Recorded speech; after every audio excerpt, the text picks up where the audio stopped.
ಜೀವನ ಎಷ್ಟೇ ಕರಾಳವಾಗಿದ್ರೂ ಕೆಲವೊಂದು ಕ್ಷಣಗಳು ಜೀವನಕ್ಕೆ ಅರ್ಥ ಹುಡುಕೊಡ್ತವೆ ಮತ್ತೆ ನಮ್ಮನ್ನು ಖುಷಿ ತುದಿಗೆ ಕರ್ಕೊಂಡು ಹೋಗ್ತವೆ.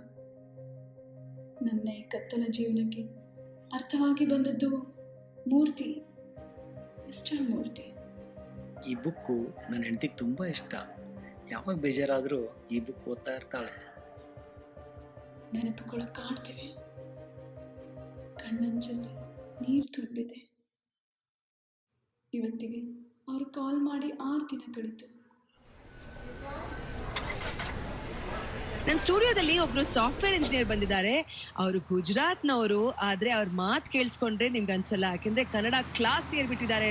ತುಂಬಾ ಚೆನ್ನಾಗಿ ಮಾತಾಡ್ತಾರೆ. ರೇಡಿಯೋ ಸಿಟಿಗೆ ಬಂದು ನಿಮ್ಮನ್ನೆಲ್ಲ ಮಾತಾಡಿಸ್ಬೇಕು ಅಂತ ಬಹಳ ಆಸೆ ಆಗಿದೆ ಅಂತೆ. ಹಾಡುಗಳ ನಂತರ ಮನೀಶ್ ಪಂಚ್ಮತಿಯ ಮತ್ತೆ ಸರ್ ತುಂಬಾ ದಿವಸ ಆಯ್ತು. ಸ್ವಲ್ಪ ಕಾಶಿ ಸರ್ ಮನೆ ಚೇಂಜ್ ಮಾಡಿದ್ರ? ಹೌದು ಸರ್, ಮದುವೆ ಆದ್ಮೇಲೆ ಇಲ್ಲಿ ಶಿಫ್ಟ್ ಆದ್ರಿ.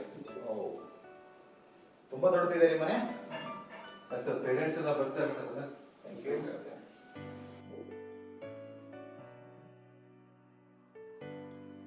ವೈಫು ಮನೆ ತುಂಬಾ ನೀಟಾಗಿ ಇಟ್ಕೊಂಡಿದ್ದಾರೆ.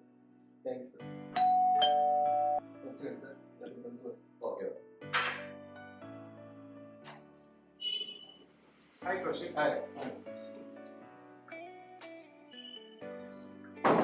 ಇವರೇ ಮಿಸ್ಟರ್ ಮೂರ್ತಿ ಅವ್ರ ಕೇಸ್ ಇನ್ವೆಸ್ಟಿಗೇಟ್ ಮಾಡ್ತಾರೆ. Nice to dose it.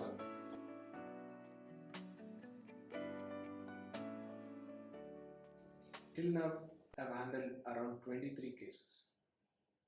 ಅದಕ್ಕೆಲ್ಲಕ್ಕಿಂತ ವಿಭಿನ್ನ, the most complicated case, suspect ಅಂತ ಇರೋದು ಒಬ್ಬರೇ, ಮಿಸ್ಟರ್ ಮೂರ್ತಿ.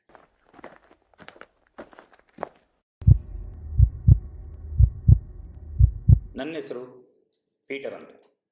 ನಿಮ್ಮ ಫ್ರೆಂಡ್ ಮೂರ್ತಿನ ಟ್ರೀಟ್ ಮಾಡ್ತಿರುವಂಥ ಡಾಕ್ಟರ್. ಮೂರ್ತಿಗೂ ನಿಮಗೂ ಯಾವ ರೀತಿಯಾದ ಒಂದು ಸ್ನೇಹ? ಕೊಲೆ ನಡೆದಿರೋದು ಮಿಸ್ಸಸ್ ಮೂರ್ತಿ, ಸುನಂದಾ ಮೂರ್ತಿ, ಮಿಸ್ಟರ್ ಮೂರ್ತಿ ಅವರ ಹೆಂಡತಿ. 12th January 2016 around 8 PM. February 13th ನನ್ನ ಜೀವನದಲ್ಲಿ ಮರೆಯಕ್ಕಾಗಲಾರ್ದಂಥ ದಿನ. ಈ ಕೊಲೆ ನಡೆದಿದೆ ಅಂತ ನಮ್ಮ ರಿಪೋರ್ಟ್ಸ್ ಹೇಳ್ತಾ ಇದೆ.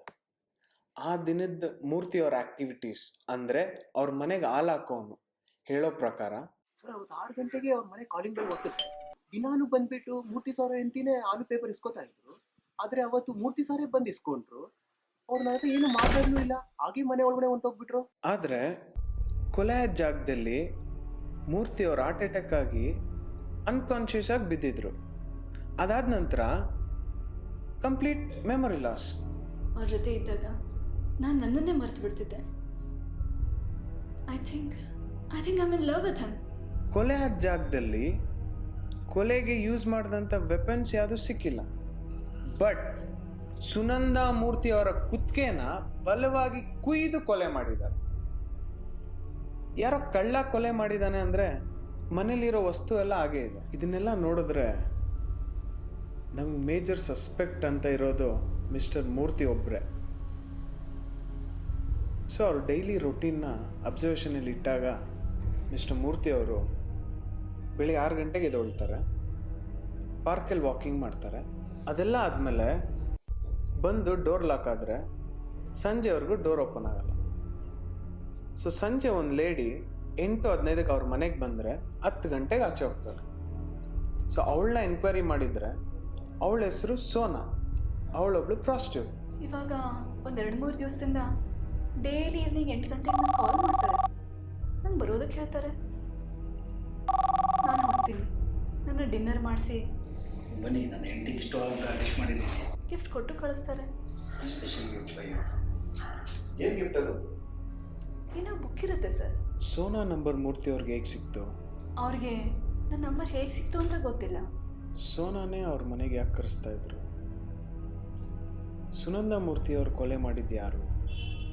ಇದೆಲ್ಲ ಪ್ರಶ್ನೆಗಳಿಗೂ ಮೂರ್ತಿಯವರೇ ಆನ್ಸರ್ ಮಾಡಬೇಕು. ಅದಕ್ಕೆ ಇವರು ಹುಷಾರಾಗೋದು ಒಂದೇ solution. In case non operate ಮಾಡಿದರೆ 60% ಕ್ಯೂರ್ ಆಗೋ ಚಾನ್ಸಸ್ ಉಂಟು. ಇನ್ನು 40% ಆಗದೇನೂ ಇರಬಹುದು. ಬಟ್ ಕ್ಯೂರ್ ಆಯಿತು ಅಂತ ಆದರೆ ನಿಮ್ಮನ್ನು ಮರೆಯೋ ಚಾನ್ಸಸ್ ಉಂಟು.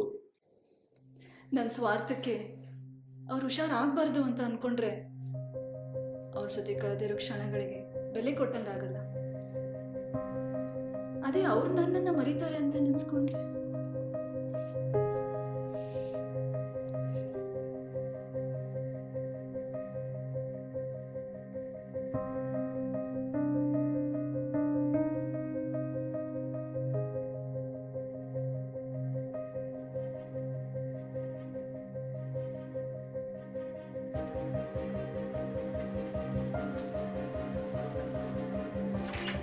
ಎಲ್ಲಿ ಸರ್ ಟೈಪ್ ಮಾಡ್ತಿದ್ದೀರಾ?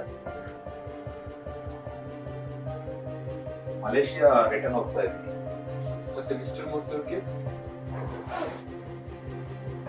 ಅದನ್ನ ಅಬ್ಸರ್ವೇಷನ್ ಮಾಡಿ ಹೌದಾ? ಇನ್ಸ್ಪೆಕ್ಟರ್ ಏನು ಹೇಳ್ತಾರೆ? ಏನಾದ್ರೂ ಹೇಳಿದ್ರೆ ಆಯ್ತು.